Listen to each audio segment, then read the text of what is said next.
Alright, so today I'm back with yet another chapter review, and today we will go over chapter 254, which is insane, so be sure to stick till the end because you don't want to miss it. Anyway, I'm gonna stop talking and let's get right into the chapter. However, before that, please double check if you are subscribed to the channel, as you don't want to miss my chapter reviews. And while you're already down there, you can always leave a like and a comment, and with that out of the way, let's finally get into it. Alright, so chapter 254 begins with Isagi, Kunigami, and Hiyori, all walking side by side with each other, as they have somewhat agreed to try and work together. Reichi is by the side and screaming like always, as he says that it's still just 1 point which PXG leads with, and tells everyone in Bastard Munchen that it's their time for a counter. Gagamaru is also fired up, as he says that he will stop the next one, and Kiora is adding close to nothing by saying yeah. After that, we switch teams for a quick second, as we go over to PXG and see both Nanase and Tokimitsu. Tokimitsu says that even if they are on the same team, they can't be genuinely happy for Shidou's goal, saying that they want to help Rin score and that they need to make Rin the hero or else their ranking won't go up. Nanase is looking really determined, as he says that Tokimitsu is right and that if Rin sinks, then they are going to end up sinking with him as well, saying that their fates are linked after all. And then we have Charles over here who's speaking in emojis like a weirdo. After that, we get to see the 4 big players of the match, which of course are Rin, Shidou, Isagi, and lastly, the Emperor Kaiser. Rin calls Shidou a pink bug eyesore. Shidou takes it as a somewhat compliment and asks if Rin is jealous of his explosion. Isagi jumps into the mix and says that Shidou definitely is an eyesore. And lastly, Kaiser says that he can't stand Shidou, or as he calls him, pink trash. With that, the game restarts and Kaiser passes Ness while telling Shidou that he will turn him into dust. Shidou only finds this amusing and laughs while saying that he has become so popular now and that it's time for the trashy pink bug to have a party time. A bit weird that he calls himself trashy pink bug, but sure. Ness and Grim are having their regular passing drill with each other, which is just boring, so we instead move on to Isagi, who is running at full speed while thinking that he needs to recreate his ultimate goal with Hiyori. He says that he understands it logically, but reaching his own peak performance isn't that simple on paper, because what's most necessary is enough information to predict the field's future, and it's not a matter of pursuing his own pleasure like Shidou is occupied doing, that selfish bastard. As Isagi is running, something finally clicks for him, and he gets an idea. He thinks that he needs to know more about the world beyond him than about himself. But then he pulls a fast one on himself, as he gets another thought. This time he takes a minute, and says that he thought that it was enough to simply want his own ultimate state, but each of them has a different process and way of concentrating. As this is going on, Kaiser has just gotten the ball and has the mighty Rin in front of him. Do we get to see what happens? Of course not, because we go back to Isagi, who says that peak performance can be split into 2 categories. One is the type which Shidou is. This type ignores one's surroundings in pursuit of personal pleasure, and the other is Isagi's way of understanding his environment and calculation to determine the world's essence.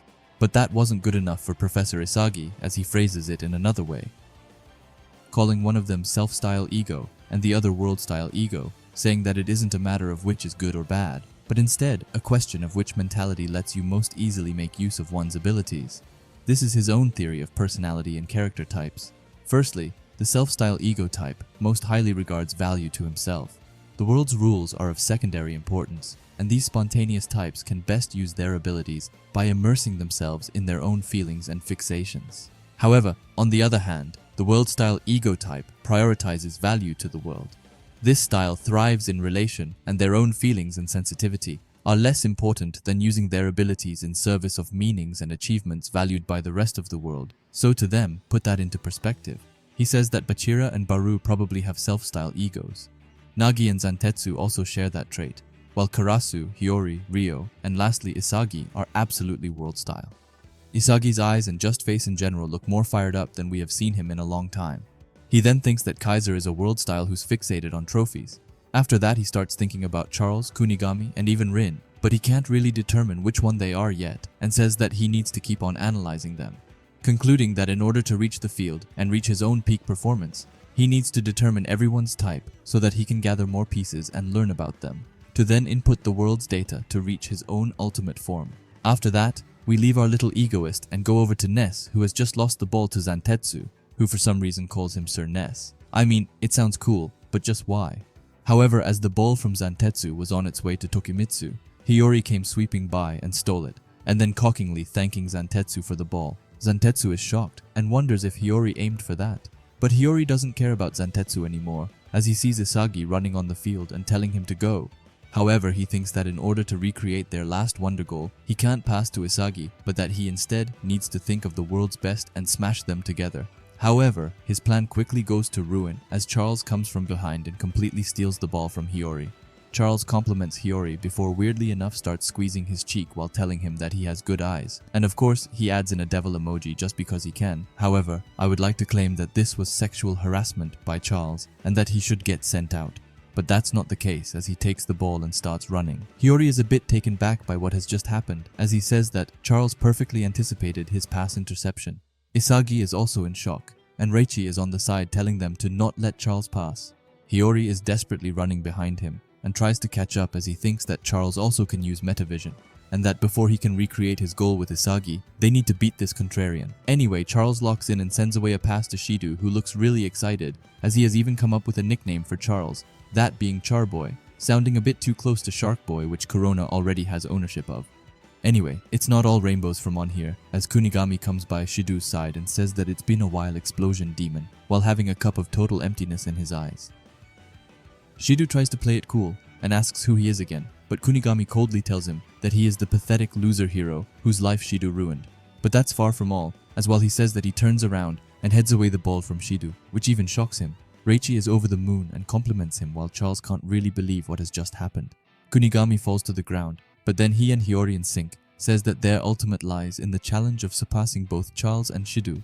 And with that, we get the ending panel with both Hiyori and Charles looking at each other, as well as Kunigami and Shidou looking at each other.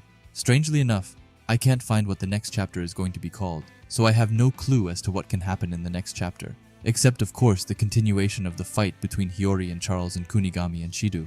But anyway, let's quickly go over this chapter. Firstly, I want to go over what Tokimitsu and Nanase said at the beginning, where they said that even though Shidou scored for them, they can't be happy unless Rin is the one who scores. And that is the twisted, but also interesting part of the Neo-Egoist League, as it really splits the players into either groups or alliances. Because if you aren't one of the top 23 players, then you can just say goodbye to your dreams. But honestly, I do hope that both Nanase and Tokimitsu stays in the top 23, as they are players who are extremely underrated, but also players who I enjoyed following, so it would be sad to see them go. Now there was a ton of talking in this chapter, so I'm not too sure what I can weigh in on. Still, I thought that it was really interesting when Isagi explained the different styles of the players, and that got me thinking about which one Chigiri would be in. Personally, I feel like he would be in the Self style as it seems to fit his character more than the other. And while we are on the topic of Chigiri, I wonder when they are going to show us some parts of the Manshine City and FC Barca game, and to see which of the teams that will ultimately lose the game. But on the topic of that, who do you think will win out of the Manshine City and FC Barca game, but also the Bastard Munchen and PXG game? Please tell me down below, as I'm really interested in hearing what you guys think. Anyway, yeah, this is just my thoughts on it, and please leave your thoughts and theories down in the comments, as I love reading them. If you like Blue Lock and videos like this, then I would highly suggest you subscribe to this channel, and while you are at it, leave a comment and a like, as it helps out with the algorithm a ton.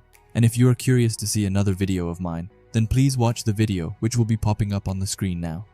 Anyway, thanks for watching and have a great day. Bye.